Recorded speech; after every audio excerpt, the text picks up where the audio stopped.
আসসালামু আলাইকুম বন্ধুরা, কেমন আছেন সবাই? আশা করি আল্লাহ তাআলার রহমতে সবাই সুস্থ আছেন, ভালো আছেন। আমিও ভালো আছি। আজকে আমরা দেখব ইলাস্ট্রেটরের চতুর্থ ক্লাসে, সেটা হচ্ছে যে আমরা তিনটা টুল সম্পর্কে আলোচনা করব আজকে। চলুন আমরা ইলাস্ট্রেটরটা ওপেন করি। এদিন আমরা দেখছিলাম যে কিভাবে একটা পারফেক্টলি পেজ নেওয়া যায় এবং কিভাবে পেজটা নিতে হয়, কোথা থেকে ক্রিয়েট করতে হয় সেটা আমরা দেখছিলাম। সেই ভিডিওটা যারা অনেক দেখেননি তারা আমার চ্যানেলে গিয়ে দেখে নিতে পারেন, বা আমার ভিডিও ডিসক্রিপশনে তার লিঙ্ক দেওয়া থাকবে, সেখান থেকেও দেখে নিতে পারেন। আজকে আমরা দেখব ডিরেক্ট সিলেকশন টুল, ম্যাজিক টুল এবং পেন টুল, এই তিনটা টুলসের কাজ। আমরা প্রথমে দেখব ডিরেক্ট সিলেকশন টুল। আসলে ডিরেক্ট সিলেকশন টুলটা কি? ডিরেক্ট সিলেকশন টুলটা হচ্ছে এই যে আপনি একটা ছবিকে বা একটা রেক্টেঙ্গেলকে, অর্থাৎ এটাকে আপনার ইচ্ছা মতন আপনি এক স্থান থেকে আরেক স্থানে পরিবর্তন করতে পারবেন, সেটা আপনার অ্যাঙ্কার পয়েন্ট ঠিক রেখে। দেখুন, আমরা একটু প্র্যাকটিক্যালি দেখি, তাহলে বুঝতে পারবো। আমরা একটা রেক্টেঙ্গেল টুল নিই। রেক্টেঙ্গেল টুল নিয়ে আমরা একটা রেক্টেঙ্গেল টুল এখানে করে নিই।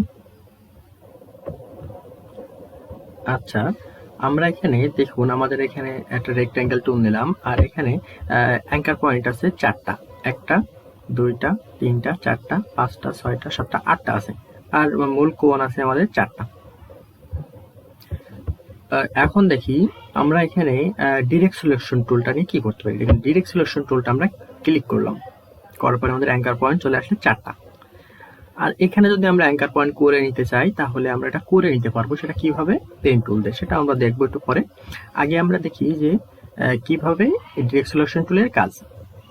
এখন মনে করি যে আমি একটা কোণ আমার ইচ্ছা মতন বাঁকাবো, শুধু এই কোণটা আমার ইচ্ছা মতন আমি বাঁকাবো, আর এই যে তিনটা কোণ, সেই তিনটা কোণ ফাঁকা থাকবে, অর্থাৎ যেরকম আছে সেরকম তার স্থানে থাকবে। আর শুধুমাত্র এই একটা কোণ আমি বাঁকাবো বা আমার নিজের ইচ্ছা মতন পরিবর্তন করব। সেটা এখান থেকে আমরা এই পর্যন্ত নিতে পারি, এই পর্যন্ত নিতে পারি, আবার গোল রাউন্ডও করতে পারি, আবার উপরেও নিতে পারি, কিন্তু এই তিনটা পয়েন্ট ঠিক রাখবো, শুধু একটা পয়েন্ট নড়বে। তাহলে আমরা একটু যদি কিনা এইটা নড়াতে চান, তাহলে এটার পরে প্রথমে ক্লিক করব। ক্লিক করার পরে দেখুন এইগুলো ঘরগুলো সাদা ফাঁকা হয়ে গেছে। এই যে অ্যাঙ্কার পয়েন্টের ঘরগুলো ফাঁকা হয়ে গেছে, আর এইটা শুধু সবুজ ভরাট আছে। তাহলে এইটা এখন কাজ হবে। যদি কিনা আপনারা এইটা কাজ করতে চান, তাহলে এরপরে ক্লিক করলে দেখুন অন্যগুলো ফাঁকা হয়ে গেছে আর ওটা ভরাট আছে। তাহলে আমরা কাজ করবো যেহেতু এটা, তাহলে আমরা আগে এটা ক্লিক করলাম। ক্লিক করার পরে আমরা যদি এই রাউন্ডটা বেঁকাতে চাই, গোল রাউন্ড করতে চাই, তাহলে দেখুন এখানে একটা গোল পয়েন্ট আছে। এই গোল পয়েন্ট যদি আমরা টানি, তাহলে দেখুন ওখান থেকে আমরা বেঁকে আসছে। এই যে এখান থেকে বেঁকে আসছে। আরো বেঁকাতে চাইলে আবার যদি এখান ধরে ধরে টানি, আরো বেঁকাবে। এবার মনে করি আমি এবার একটু আরো বেঁকাতে চাচ্ছি, আরো বেঁকালাম। ইচ্ছা মতন আমরা বেঁকাতে পারি। তারপর এটা যদি আবার আগের অবস্থায় নিয়ে যাই, এভাবে আমরা নিতে পারছি। এবার দেখুন আমরা এখন আমরা একটু আগের অবস্থায় ফিরে যাই। কন্ট্রোল জেড দিয়ে আমরা আগের অবস্থায় ফিরে যাচ্ছি। আগের অবস্থায় ফিরে গেলাম। এবারটা এই পয়েন্টটা আমি মনে করি আর বেঁকাবো না, এখন এটা গোল রাউন্ড করবো না, এটা এখান থেকে আমি একটু লম্বা করে নেব। তাহলে এখানে ধরে মাউসের রাইট ক্লিক করে এটা ধরলে বেঁকা হয়ে যাবে। কিন্তু দেখুন এই তিনটা পয়েন্ট বলেছি যে এক থাকবে, একই থাকবে, ব্যাকবে শুধু, অর্থাৎ ইচ্ছা মতন ঘোরানো যাবে। এটা আপনি আরো নিচে উপরে নিচে করতে পারেন, যেরকম খুশি আপনার। অর্থাৎ এই পয়েন্টটা এখন যদি মনে করেন যে না, আমি এই পয়েন্টটা এখন আর কোনো কাজ করব না, আমি এই পয়েন্টটার কাজ করব, তাহলে এটাই ক্লিক করতে হবে। করার পরে এটা যদি আমরা মাউসের রাইট ক্লিক করে ধরে টান দিলে দেখুন আমরা এটা ইচ্ছা মতো নিয়ে করতে পারছি। এটা হচ্ছে ডিরেক্ট সিলেকশন টুল। এখন আমরা একটু আগের অবস্থায় ফিরে যাই। এখন মনে করি চারটা পয়েন্টেরই একই সাথে কাজ করাবো আমি, যে চারটা পয়েন্টেরই একই সাথে কাজ করাবো।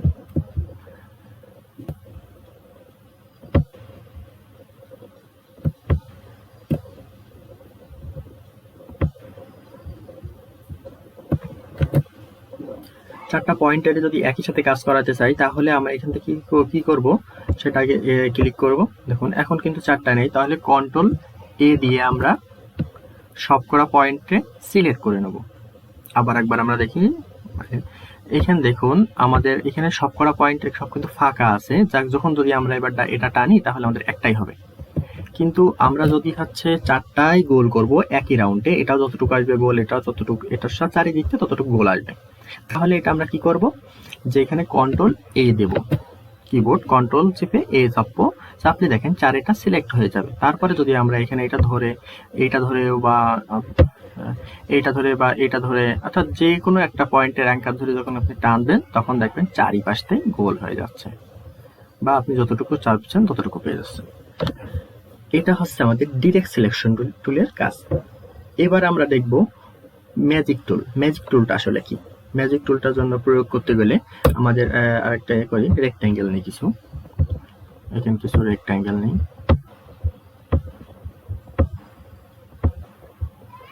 সাপোজ আপনাদেরকে বোঝানোর জন্য কিছু রেক্ট্যাঙ্গেল নিলাম। এখন রেক্ট্যাঙ্গেল গুলোর কালার দিই।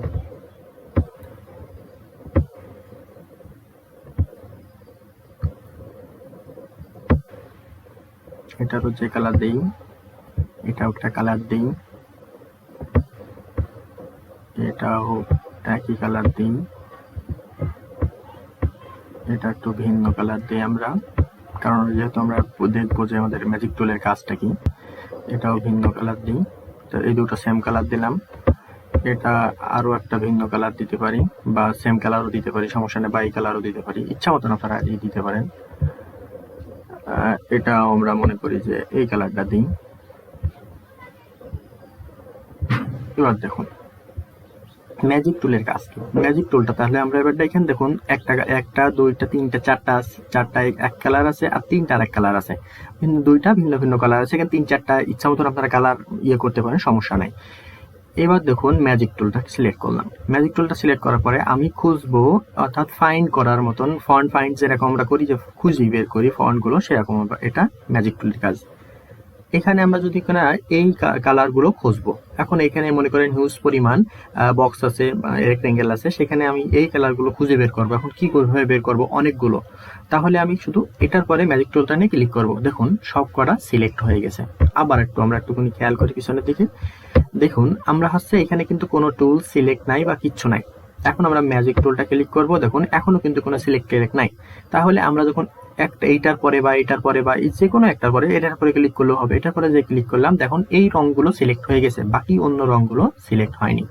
এবার আমি এই রংগুলো নিয়ে কাজ করবো। তাহলে এখানে দিলাম, দিয়ে এই রংগুলো আমি পাশে সরাই নিয়ে আসতে পারলাম, বা এইগুলো নিয়ে এখন আমি কাজ করতে পারবো। এবার আমরা একটু আরেকটা দেখি, এখন অন্য কালার গুলো ঠিক হয় কিনা। তাহলে আবার আমরা ম্যাজিক টুল নিই। ম্যাজিক টুল নিয়ে এবার আমরা দেখবো এই টুলগুলো, দেখুন এই টুলগুলো ক্লিক করলেও এগুলো চলে আসছে। এইটা হচ্ছে ম্যাজিক টুল, অর্থাৎ ফাইন্ড কিছু কিছু খুঁজে বের করার জন্য।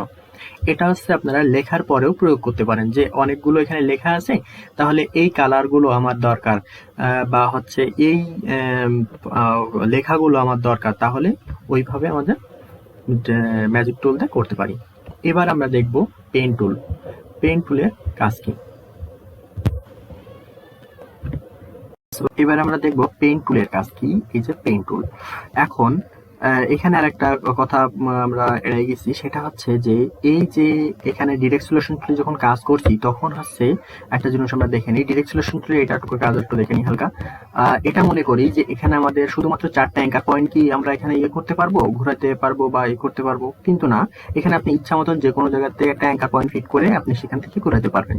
কিভাবে এক্সট্রা অ্যাঙ্কার পয়েন্ট ফিট করবেন, যুক্ত করবেন, দেখুন এখানে পেন টুলের ক্লিক করবো আমরা, রাইট ক্লিক করার পর দেখুন এখানে মেলা করা টুলস আছে, পেন টুল, অ্যাডাপ্টার টুল, ডিলেক্ট টুল, আর হচ্ছে একটা টুল পয়েন্ট। এখানে দেখুন প্লাস টুল, যেটা প্লাস টুলে ক্লিক করব। প্লাস টুলে ক্লিক করে আপনি যেখানে আপনি অ্যাঙ্কার পয়েন্টটা নিয়ে ঘোরাতে চাচ্ছেন, অর্থাৎ সেখান থেকে দেখাতে চাচ্ছেন, সেখানে ধরে একটা পয়েন্ট দেবেন। আপনি মনে করেন যে ওখানে একটা পয়েন্ট দিলেন, এখানেও একটা পয়েন্ট দিতে চাচ্ছেন বা ঘোরাতে যাবেন, তাহলে এখানে একটা পয়েন্ট দিলেন। দেখুন ওখানে একটা পয়েন্ট সিলেক্ট হয়ে গেছে, অর্থাৎ এটা প্লাস টুলের কাজ হচ্ছে পয়েন্ট গুলো ধরে রাখা। সেখান থেকে আপনি এটা, এইবার দেখুন আপনি যখন ডিরেক্ট সিলেকশন টুলে, এই যে ডিরেক্ট সিলেকশন টুলে ক্লিক করবেন, তখন দেখুন যে অ্যাঙ্কার পয়েন্ট গুলো আপনি নিয়েছিলেন সেইগুলো দেখুন এখানে যুক্ত হয়ে গেছে। এখন এখান থেকে আপনি মনে করেন এই টুল এখান থেকে একটু ঘোরাবেন ইচ্ছা মতন, তাহলে এখান থেকে নিয়ে এই দেখুন আপনার ওই ওপরের যে পয়েন্ট গুলো সেগুলো ঠিক থাকবে, আপনার নড়বে না, শুধু ওইটাই আপনার নড়বে। এগুলো হচ্ছে আপনার পেন টুল প্লাস টুলের যে কাজগুলাই। আর পর দেখি এখানে মাইনাস টুল। মাইনাস টুল রাখি। মাইনাস টুলটা হচ্ছে এখানে আপনি একটা অ্যাঙ্কার পয়েন্ট নিয়েছিলেন সেটাকে কেটে দেওয়া, অর্থাৎ এক্সট্রা যে অ্যাঙ্কার পয়েন্ট নিয়েছিলেন সেটাকে মাইনাস টুল দিলে কেটে যাবে, দেখুন আর নাই। এখানে দেখেন একটা টুল আপনার আগে ছিল, এখন এই টুলটাও মাইনাস করে দিতে চাচ্ছেন, অর্থাৎ এই টুলটাও এই অ্যাঙ্কার পয়েন্টটাও রাখতে চাচ্ছেন না, তাহলে এটা আমরা ক্লিক করব, চলে যাবে। এটাও আমরা রাখতে চাচ্ছি না, এটাও রাখতে চাচ্ছি না, মনে করি ক্লিক করলে চলে যাবে, একটা লাইন মতো হয়ে গেছে। এইভাবে আমরা এটা প্লাস টুলের কাজ, সরি মাইনাস টুলের কাজ। এবার আমরা দেখব পয়েন্ট টুলটা। পয়েন্ট টুলটা কি, যে এখান থেকে আপনার একটা পয়েন্ট আছে, এইটা খালি আপনি ব্যাক আইতে চাচ্ছেন, তাহলে এটা ধরে শুধু একটা পয়েন্টই বেঁকে যাবে এইভাবে, অন্যগুলো ঠিক থাকবে, অন্য পয়েন্টগুলো। আবার একবার আমরা দেখি, এখানে রাইট ক্লিক করার পরে আমরা এখানে এই টুলটা সিলেক্ট করলাম, আর যদি আপনারা কন্ট্রোল ধরে ইয়ে করেন তাহলে শিফট সি চেপে চাপলে সিলেক্ট ওই টুলটা চলে আসবে। আপনি মনে করেন যে এই তিনটা পয়েন্ট ঠিক রাখতে চাচ্ছেন, একটা পয়েন্টই ঘোরাতে চাচ্ছেন, বা এই তিনটা ঠিক রাখতে চাচ্ছেন, এটা ঘোরাতে চাচ্ছেন, তাহলে এটাই প্রথমে ক্লিক করতে হবে। করার পর দেখুন অন্যগুলো ফাঁকা হয়ে গেছে, এটা ভরাট হয়ে গেছে, তাহলে এটা দিয়ে যে মন খুশি আপনি এখান থেকে এ করতে পারবেন। এভাবে রাখতে চাচ্ছেন তাহলে এভাবে এ করতে পারছেন, আগের অবস্থা ক্লিক করলে আগের অবস্থায় ফিরে যাচ্ছে। আর এখানে দেখুন পেন টুল, পেন টুলের কাজ কি, পেন টুলটা হচ্ছে যে কোনো কিছু ছবি সিলেক্ট করে ব্যাকগ্রাউন্ডটা রিমুভ করার জন্য।